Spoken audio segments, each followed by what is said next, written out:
করেছেন। আর একটা আলেমের চরিত্র শুনুন, সেই আমাদের ওই দিকে বাড়ি ভাই, হাড়োয়া আর নেবুতলার মাঝখানে একটা স্টেশন আছে। ওই স্টেশনটার নাম কি? ওই স্টেশন থেকে গরিব মানুষের করোনা পিরিয়ডের সময় গরিব মানুষের নাম করে 50 বস্তা চাল, 50 বস্তা চাল, 10 বস্তা ডাল আর ওই কয়েকটি টেন্ট দিয়ে ওখান থেকে ভ্যানে তুলে বাগজালা বাজারে বিক্রি করেছেন। সে রেকর্ড আমাদের কাছে আছে। পারলে যে মানুষ বিক্রি করেছেন, যে ভ্যানওয়ালা, সেই ভ্যানওয়ালা এই মজলিসে হাজির রয়েছে। আমি ইচ্ছা করলে তার নামটাও বলতে পারতাম, দেখাতে পারতাম। যেদিন ওরা প্রমাণ চাইবে সেদিন ইনশাআল্লাহ ওদের প্রমাণ দিয়ে দেবো। ওই লোক বলে কি না, সেই লোক আমাদের আল্লামা আব্দুল কাইয়ুম সাহেবকে আমিরুস শয়তান বলেছে। তোমার চরিত্র তো আমরা জানি, তোমার অনেক ইতিহাস আমরা জানি। খবরদার বক্তা, বেশি বাড়াবাড়ি করলে আপনার সেদিন প্রকাশ করে দেব। আলহামদুলিল্লাহ আলহামদুলিল্লাহি ওয়া কাফা ওয়া সালামুন আলা ইবাদিহিল্লাযীনা ইসতাফা। أما بعد فقد قال الله تعالى في كلامه المجيد والفرقان الحميد. أعوذ بالله من الشيطان الرجيم. بسم الله الرحمن الرحيم. إن الله وملائكته يصلون على النبي يا أيها الذين آمنوا صلوا عليه وسلموا تسليما. اللهم صل على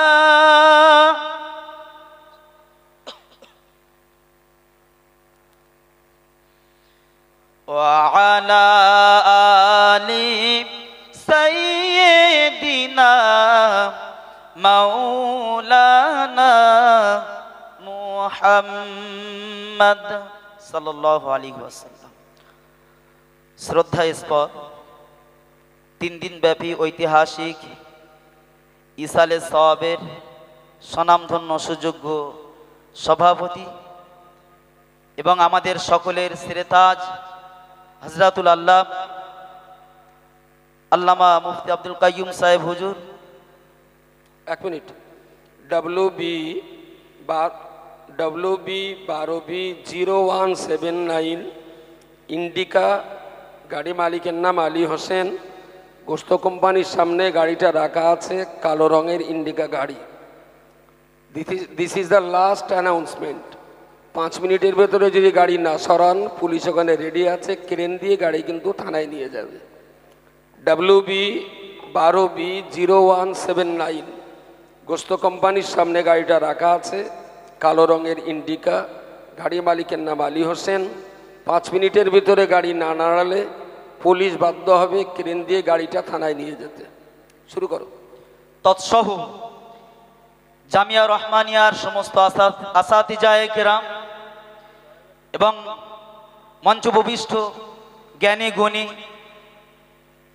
ভদ্র মহোদয়গণ এবং আমার সম্মুখে ভূমিষ্ঠ বিভিন্ন বয়সী সত্যান্বেষী জামিয়া প্রেমিক ভাই ও বাবাজিগণ, সকলকে শ্রেণী বিশেষ শ্রদ্ধা, শুভেচ্ছা ও মোবারকবাদ জ্ঞাপন করে সংক্ষিপ্ত সময়ে দোয়া নেওয়ার আশায় আমি আপনাদের খেদমতে উপস্থিত হয়েছি।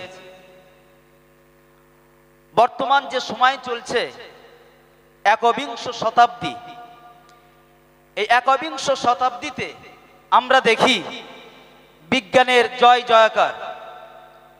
মানুষ আধুনিক শিক্ষায় শিক্ষিত হয়ে জ্ঞান বিজ্ঞানের পৃষ্ঠে আরোহণ করে পৃথিবীর সীমানা পেরিয়ে চাঁদে, মঙ্গল গ্রহে, বিভিন্ন গ্রহে তারা যাত্রা করছে। মানুষের সুখ শান্তির যত উপকরণ আছে সমস্ত উপকরণ মজুদ, কিন্তু যেটা অভাব বোধ করছে গোটা বিশ্ববাসী সেটা হচ্ছে শান্তি। আজ পৃথিবীতে কোথাও শান্তি নাই। আমরা মনে করি যে Europe, America, Britain, London, France, পশ্চিমা বিশ্বে, ওয়েস্ট কান্ট্রিতে বোধহয় অনেক শান্তি, তারা মনে হয় অনেক শান্তিতে বসবাস করে, কিন্তু নয়। সেখানে যে দেখলে দেখা যাবে যে তাদের থেকে আমরা অনেক শান্তিতে আছি। কিন্তু প্রকৃত শান্তি যদি পেতে হয় তাহলে কোথায় যেতে হবে তার দিক নির্দেশনা দিয়েছেন গ্রন্থরাজ, গ্রন্থ মুকুট, মহাগ্রন্থ কালামুল্লাহ মাজিদ। এ প্রসঙ্গে রব্বুল আলামিন বলেন, আলা বিযিকরিল্লাহি তাতমাইন্নুল কুলুব। গোটা বিশ্ববাসী তোমরা শুনে রেখে দাও, যদি শান্তি পেতে চাও তাহলে শোনো, আলা বিযিকরিল্লাহ, আল্লাহর স্মরণ, আল্লাহর জিকিরের ভিতরে রয়েছে হৃদয়ের প্রশান্তি। একবার চিল্লে বলুন সুবহানাল্লাহ। শান্তি অনুভব করা যায় অন্তরে, শান্তি অনুভব করার জায়গা হচ্ছে অন্তর, হার্ট, হৃদয়। হৃদয়ে শান্তি অনুভব করা যায়। তো সেই শান্তি পেতে হলে আল্লাহ বলছেন আলা বিযিকরিল্লাহ, আল্লাহর জিকির, আল্লাহর স্মরণের ভিতরেই আছে প্রকৃত শান্তি। বলুন না সুবহানাল্লাহ। জিকিরের অনেক অর্থ, অনেক ব্যাখ্যা মুফাসসিরিন হযরত তানারা করেছেন। তার ভিতরে একটি হচ্ছে কোরআন। জিকিরের একটি অর্থ কোরআন, সেটাও আল্লাহ বলছেন কোরআনের অন্যত্রে। রব্বুল আলামিন বলেন, ইন্না নাহনু নাযালনা যিকরা ওয়া ইন্না লাহু লাহাফিজুন। নিশ্চয় আমি আল্লাহ পাক রব্বুল আলামিন কোরআন অবতীর্ণ করেছি, আর এই কোরআনের সম্পূর্ণ হেফাজতের দায়িত্ব আমি আল্লাহ, আমি নিজে কুদরতি হাতে নিয়েছি। বলুন না সুবহানাল্লাহ। আল্লাহ বলছেন আমি কোরআন অবতীর্ণ করেছি আর কোরআন হেফাজতের দায়িত্ব আমি আল্লাহ নিয়েছি। এখানে যে জিকির আছে, এই জিকিরের অর্থ হচ্ছে কোরআন, অর্থাৎ কোরআন তেলাওয়াত করলে, কোরআনের অর্থ বুঝলে, কোরআন অনুযায়ী চললে, কোরআন অনুযায়ী ব্যক্তি জীবন চালালে, সমান জীবন চালালে, রাষ্ট্রীয় জীবন চালালে শান্তি পাওয়া যাবে। এই শান্তি অন্তরে অনুভব করা যাবে, তাছাড়া এর বাইরে কোনো শান্তি নাই।